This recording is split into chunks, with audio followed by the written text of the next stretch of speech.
a gente entra numa partezinha que muita gente tem dúvida, que é a partezinha, então, relacionada com movimentos da cintura escapular, tá? Então, que movimentos são esses? Eu até coloquei movimento escapulohumeral, glenohumeral. Aí a gente tem movimento sem dor, movimento com dor e movimento sem dor, tá? Por que o movimento com dor ele aparece aí, então, nesse ângulo e nessa transição mais ou menos entre 70 e 80, né, e 110, 120 graus? É porque vai ser o ponto de maior compressão, né, do tendão do supraespinhoso na cavidade glenoide. E repara que o polegar desse indivíduo está virando para dentro. Então, se o polegar está virado para frente, se o polegar dele está virado para frente, significa que esse indivíduo ele está fazendo uma abdução com rotação interna ou em posição neutra. Ou seja, o tubérculo maior ele está posicionado lateralmente e está diminuindo ou reduzindo esse espaço subacromial, o que faz, então, aumentar a chance. Então, toda vez que eu vou fazer rotação, abdução, eu faço o quê? Rotação externa, polegar para trás. E aí, consequentemente, a gente roda esse tubérculo maior posteriormente, abre mais espaço no espaço subacromial, favorecendo esses movimentos, então, que a gente vai ter aí. Essa imagenzinha é só para mostrar os planos e eixos de movimento, tá? Então, a gente vai ter 3 eixos principais de movimento. O eixo longitudinal, né, que está representado pelo número 3. O eixo lateral, que está representado pelo número 2. E o eixo antero-posterior, que está representado pelo número 1. Quando a gente pensa, então, em eixo transversal ou lateral, quando a gente fala de movimento, tem muita gente que pensa o seguinte, falou, Felipe, poxa, eu tenho muita dificuldade em entender o que é um plano de movimento, o que é um eixo de movimento. Então, é só a gente olhar para essa figura aí. O que acontece?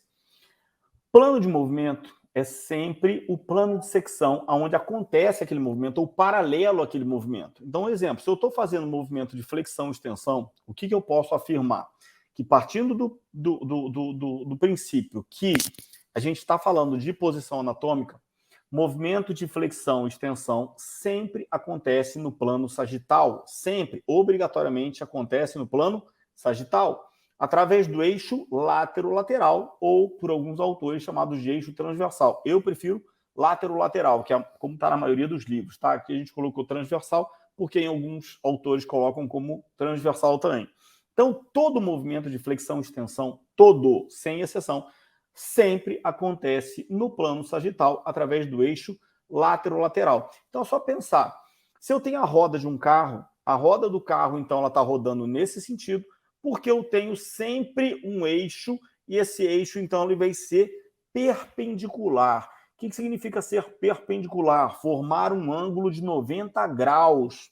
Tá? Então, se o meu movimento está nesse sentido, o meu eixo tem que estar nesse sentido. Se o meu movimento está nesse sentido, o meu eixo tem que estar nesse sentido. Se o meu movimento está nesse sentido, o meu eixo tem que estar nesse sentido. E assim vai.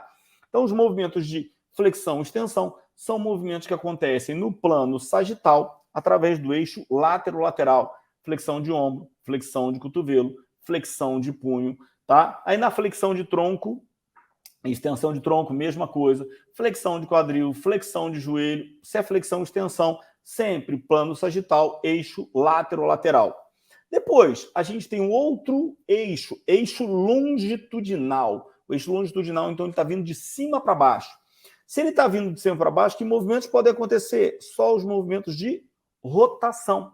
Então, todo movimento de rotação, todo movimento de rotação, obrigatoriamente acontece através do eixo longitudinal. E ele acontece no plano transversal.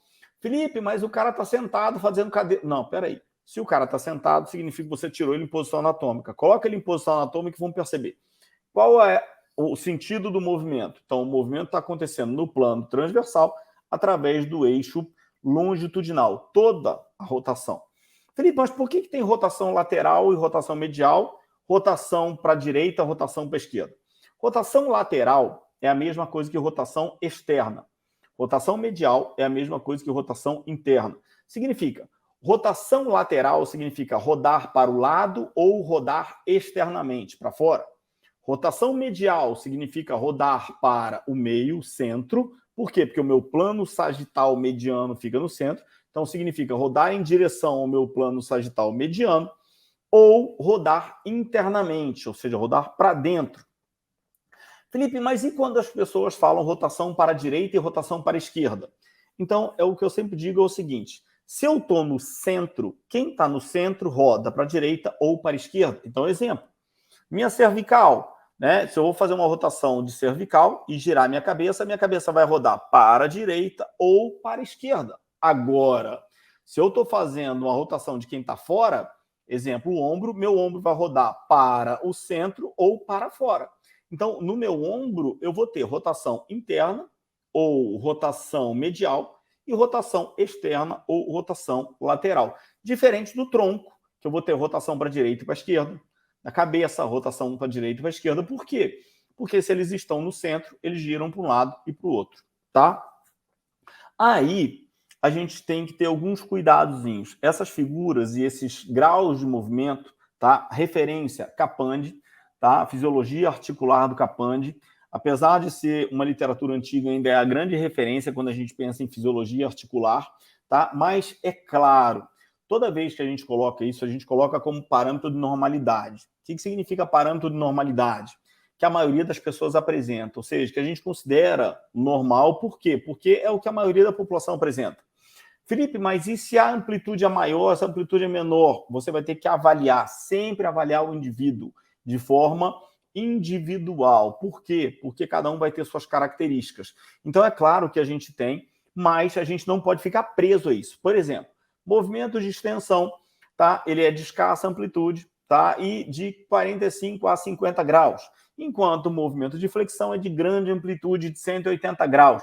Felipe, pode passar um pouco de 180? Pode. Pode ser um pouco menor do que 180? Pode também. Vai pessoa para pessoa? Sim. Então, partindo da posição neutra, a extensão do ombro, 50, a flexão do ombro, 180. Tá? Isso é o considerado normal, ou seja, é o que apresenta na maioria das pessoas. E depois, nosso movimento, então, de adução e abdução, tá? Abdução, elevação no plano frontal ou coronal, adução, depressão no plano frontal ou coronal, tá? Então, acontecem no plano frontal ou coronal. Só que adução e abdução, a gente só tem adução e abdução na glenomeral e na coxo-femoral, tá? São movimentos de elevação e movimentos de depressão que acontecem no plano frontal, diferente do que acontece na flexão e extensão. Só que aí, olha o que acontece. Quando a gente fala de abdução, a gente tem uma amplitude de abdução que alcança os 180 graus. A abdução do ombro, a abdução da cintura escapular, não significa que a abdução da glenomeral, tá? A gente vai ver isso depois.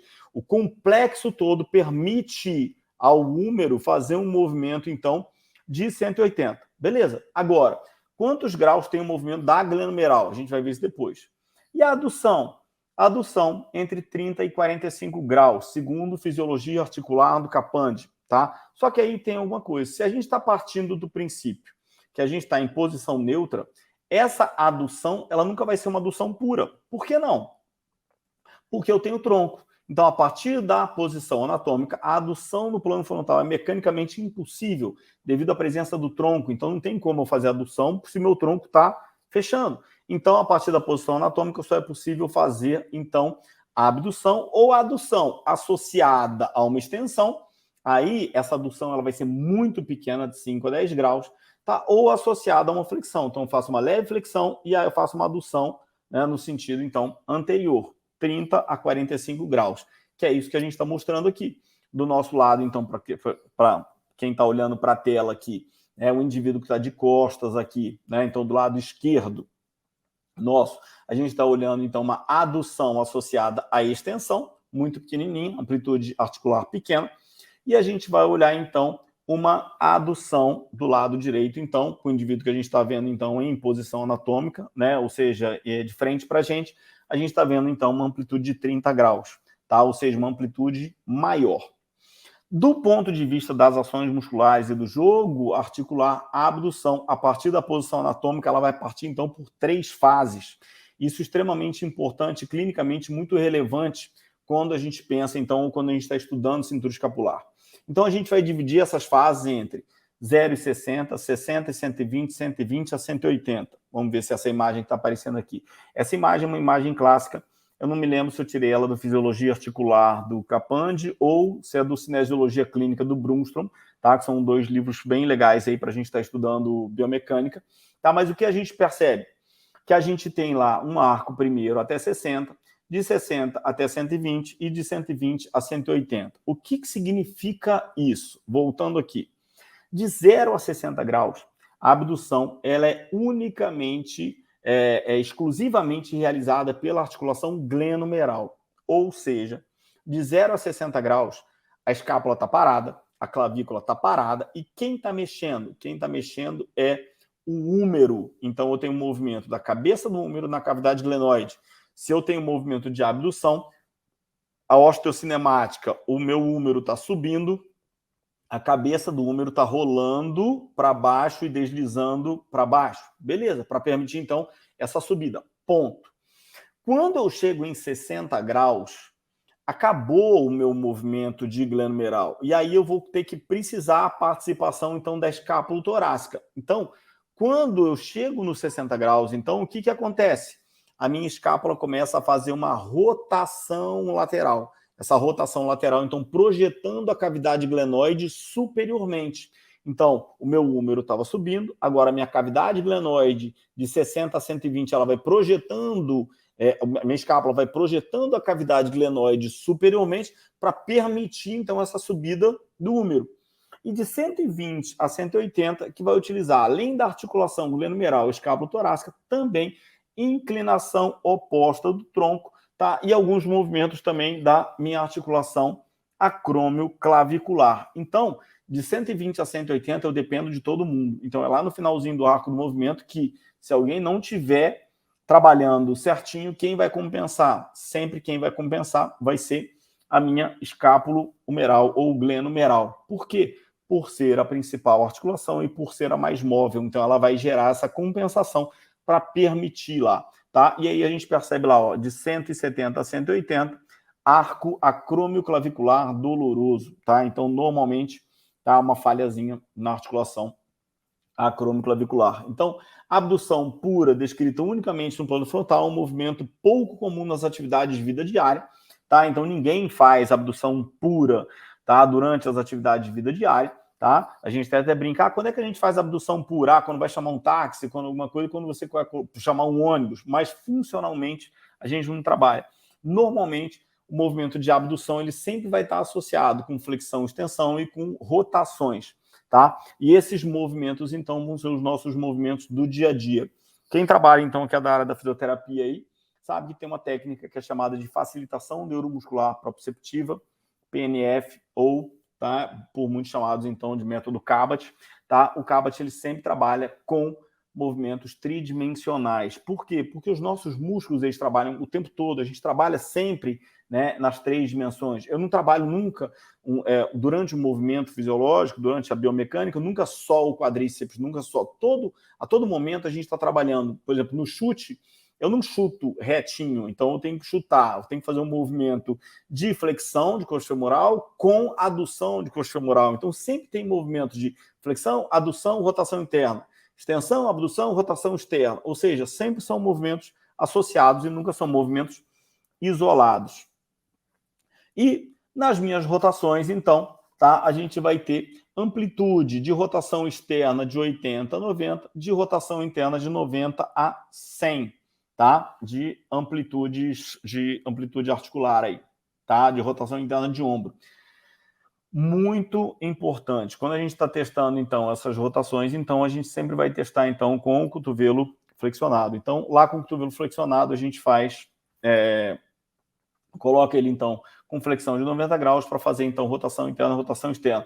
Do mesmo jeito que a gente utiliza, ou na mesma posição que a gente utiliza para testar, é a posição que a gente também vai estar utilizando posteriormente para fazer os testes de força muscular, né? Para contração e rotação, para testar os músculos rotadores mediais, principal rotador medial, então lembrando, subescapular, agonista da rotação medial, testar os rotadores laterais, agonista, infraespinhoso, sinergista, redondo menor, olha aí, já entrando 3 músculos do nosso manguito rotador, tá? Então a gente tem que lembrar dessas posições, que as mesmas posições que a gente estuda aqui são posições que a gente utiliza no nosso dia a dia para todos os nossos testes, tá? Posição anatômica e as rotações, a rotação interna e externa, 0 grau para medir a amplitude desses movimentos de rotação. O cotovelo deve estar flexionado a 90 graus, de maneira que o antebraço esteja no plano sagital. Felipe, por que quando a gente testa, o nosso cotovelo tem que estar flexionado? O nosso cotovelo vai estar flexionado porque, para impedir que a gente faça movimento de pronação e supinação e associe esse movimento de pronação e supinação com o movimento do ombro, tá? Então, eu não quero movimento de pronação e supinação, eu quero movimento no ombro. Então, se eu quero movimento no ombro e não quero movimento no antebraço, o que eu faço? Flexão de cotovelo. Quando eu faço flexão de cotovelo, então eu isolo o antebraço e eu vou testar só o húmero. Caso contrário, a amplitude de rotação interna e rotação externa se somaria aos movimentos de pronação e supinação no antebraço, exatamente o que a gente falou aqui. Então, se eu quero testar ombro, flexão de cotovelo, tá? Se eu quero testar só antebraço, então, mesma coisa, faço flexão de cotovelo, só que eu vou fazer o teste lá na mão, para fazer pronação e supinação de antebraço, para ver se tem restrição, algum bloqueio articular, alguma coisa que impeça, então, essa amplitude de movimento, então, de pronação e supinação. Adução e abdução horizontal. Felipe, o que é abdução horizontal? Pô, já tem abdução, agora abdução horizontal. Então, a abdução e a adução são movimentos de elevação e depressão no plano frontal ou coronal. A abdução horizontal seria movimento nesse sentido. Então, para a galera que vai na academia, é quem faz aquele exercício da voadora. Ou seja, o eixo ele vai ser vertical ou longitudinal. Tá? O plano vai ser horizontal ou transversal. Tá? E aí a gente vai ter 2 articulações trabalhando, a glenomeral e a escápula torácica. Por que escápula torácica? Porque toda vez que eu estou fazendo esse movimento de fechar, a minha escápula está se afastando. A gente chama esse movimento de afastamento das escápulas da linha média de movimento de protração. E quando a gente está fazendo o contrário, né, eu estou aproximando posteriormente lá minhas escápulas, então elas estão fazendo um movimento de retração. Tá? Então, a abdução horizontal, movimento que associa flexão e adução de 140 graus de amplitude ativa, ativa livre, ativa resistida, tanto faz. Tá? E a abdução horizontal, movimento que associa extensão e abdução e tem uma menor amplitude, aí, uma amplitude de 30 a 40 graus. Tá? Então, vai ser bem menorzinho aí. Tá? O membro superior, então, ele tem que estar em abdução de 90, como a gente colocou aqui, abdução de 90 graus para você conseguir fazer os outros movimentos, a qual provoca contração de alguns músculos. Quais são os grandes responsáveis, então, pelos movimentos de abdução e adução horizontal? Felipe, o que você está querendo dizer? Quem que trabalha, então, quando você vai fazer lá a sua voadora? Deltoide, supraespinhal, trapézio, principalmente porção superior e inferior, e serrátil anterior. Felipe, quero trabalhar serrátil anterior. Posso utilizar esse movimento? Posso. Para que a gente trabalha serrátil anterior? Lembrando, serrátil anterior, então, ele é um músculo que tem inserção nas costelas e inserção na borda medial da escápula. É um músculo, então, que traciona a escápula anteriormente e que faz com que a escápula tenha uma boa aderência no tronco. Consequentemente, se essa escápula, então, ela tem uma boa aderência no tronco, se essa escápula, então, ela está bem fixada na caixa torácica, então, ela vai ter um maior ajuste. Se a escápula está frouxa, que é a nossa escápula alada, então, ela vai ter uma folga maior, tá? Vou colocar uma pergunta aqui, um comentáriozinho aqui, só para a gente poder. A Luana, professor, só para ver se eu entendi, a respeito da angulação de adução do ombro, melhor, então, ser realizado com extensão de ombro, tá? Deixa eu perguntar aqui. Na adução do ombro, melhor ser realizado com extensão de ombro. Anulação do tronco, desculpa atrapalhar o raciocínio atual. Não. O que é importante aqui, Luana? O mais importante no ombro, tá? Esse movimento de inclinação, quando a gente faz na abdução a gente utiliza o movimento de inclinação para chegar no 180, beleza. O que eu falei para vocês, que é muito importante, é que nessa transição de 60 a 120 graus e de 120 a 180 de abdução, eu tenho que associar sempre a rotação externa. Por que eu tenho que associar sempre a rotação externa? Por quê? Quando eu estou fazendo isso, do 60 para o 90 e do 90 para o 120, eu vou ter uma diminuição do espaço subacromial e uma tendência de pinçamento do músculo supraespinhoso. Então, o que eu faço? Quando eu faço a rotação externa, na rotação externa, então, eu estou rodando o húmero para fora, lateralmente. Quando eu rodo o húmero lateralmente, então, eu estou jogando esse tubérculo maior posteriormente. Então, se eu jogo o tubérculo maior posteriormente, eu aumento o espaço subacromial e, consequentemente, eu gero uma maior folga nesse espaço subacromial. Então, eu tenho uma tendência a diminuir a tensão ou o cisalhamento do tendão do supraespinhoso. Os outros movimentos, eles vão ter suas limitações normais. A única coisa que a gente tem que respeitar um pouco mais, tá? Vai ser isso. Quanto a anular tronco ou não anular tronco, isso é desnecessário. É a mesma coisa que você falar assim, Felipe, quando eu estou fazendo um movimento, eu estou gerando uma compensação. A compensação é ruim? Não necessariamente. Tá? Então, assim, toda vez que eu estou compensando, eu estou trabalhando ou articulações acessórias ou músculos acessórios, né? Que são os nossos músculos sinergistas. Se eu quero fazer um trabalho e um trabalho de forma isolada, beleza, eu isolo o músculo e trabalho só com ele. Mas na maioria dos casos, no nosso dia a dia, a gente não faz trabalho isolado. A gente faz trabalho o quê? A gente faz trabalho o tempo todo em conjunto. Então, é muito importante que os sinergistas atuem junto com os agonistas. Então, essa inclinação de tronco não tem problema nenhum. Ela é natural. Tá? Agora, o que eu não posso é ter uma inclinação de tronco e ter um bloqueio do ombro e inclinar o tronco mais do que o normal. Aí eu tenho uma hipermobilidade de tronco para compensar uma falha ou uma restrição de movimento no ombro. Aí eu vou ter um processo de compensação onde esse cara vai ser mal compensado e aí você vai ter dor na coluna por causa disso. Mas essa inclinaçãozinha para o tronco no final da abdução, ela é fisiológica, pequena e normal. E não é um movimento que a gente faz o tempo todo, né? 180 graus de abdução não é um movimento normal de estar fazendo ou repetindo o tempo todo. A gente faz de vez em quando. Na adução ou flexão horizontal, quem vai estar trabalhando? Deltoide, tá? Subescapular, que é o nosso agonista da rotação interna.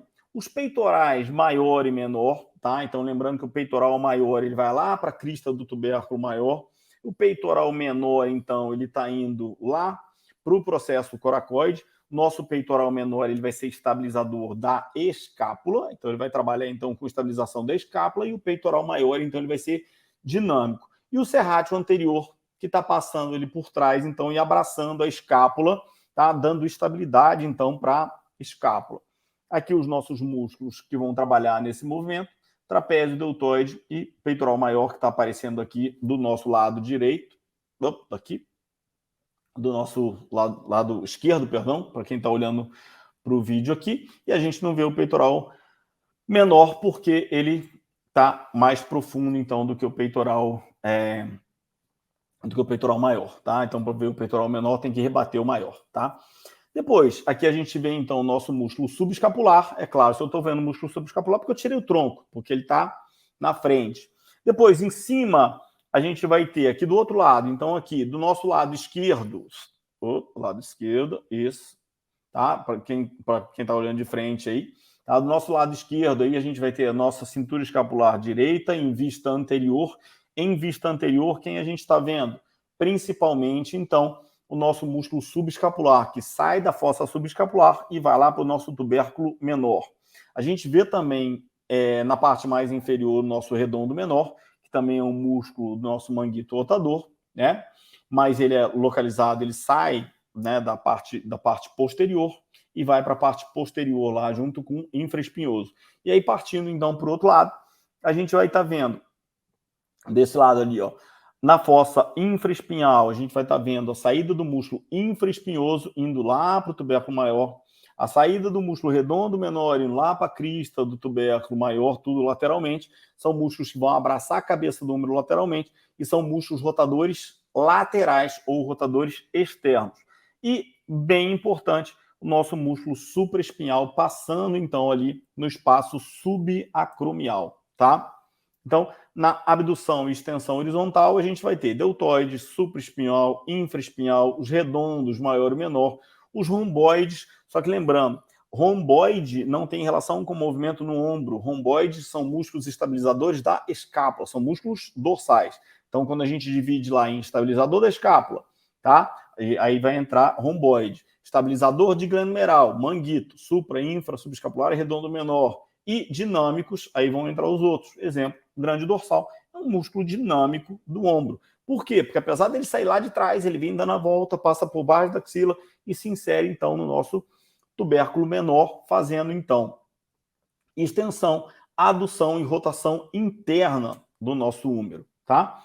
E a circundução, quando a gente pensa, então, em movimentos da articulação glenomeral, a circundução vai ser a combinação, então, dos movimentos, né, de flexão, né, flexão, extensão, rotação lateral, rotação medial e adução e abdução. E a gente vai ter movimentos em 3 planos e 3 eixos.